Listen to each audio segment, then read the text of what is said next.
This is tutorial number 94, and it covers the compass rotate part feature within CATIA v5. To start off, open up the engine step file, which is located on the DVD. Now, what we're going to do in this tutorial is take what we learned in the last one in rotating a single part to rotating an entire assembly. So what we're going to do in this tutorial is we're going to rotate a single component in the assembly, multiple components, and the entire assembly.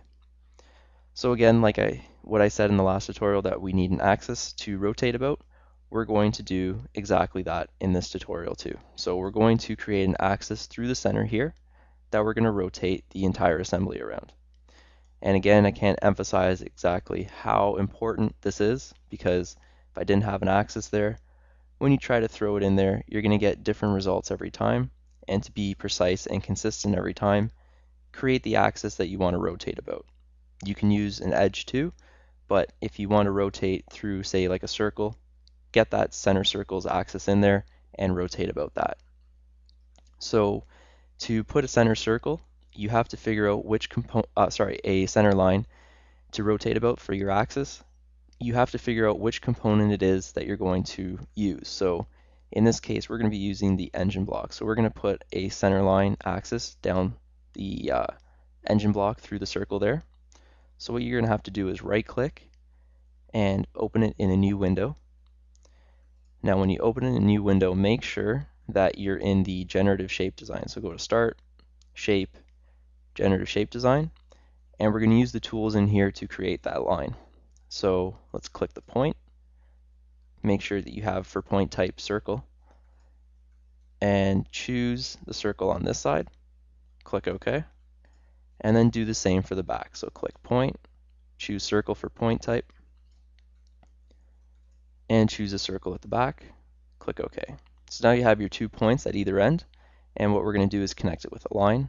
So let's click the line, click the point, and click this point here, click OK, and now we've made our axis to rotate about.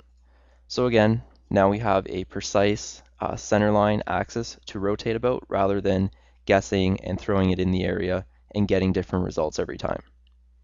So now let's go back to the entire assembly.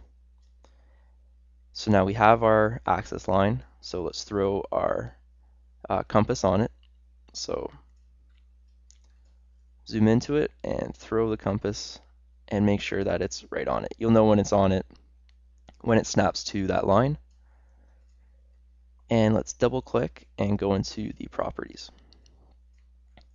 So now again, you're able to go through the assembly and you're able to use the hierarchy system and pick which parts, assemblies you want to move. So to start off, let's move just the engine block. So let's double click engine, just highlight the engine block, and we have it rotating around the W axis at 15 degrees. So let's just try it out, see?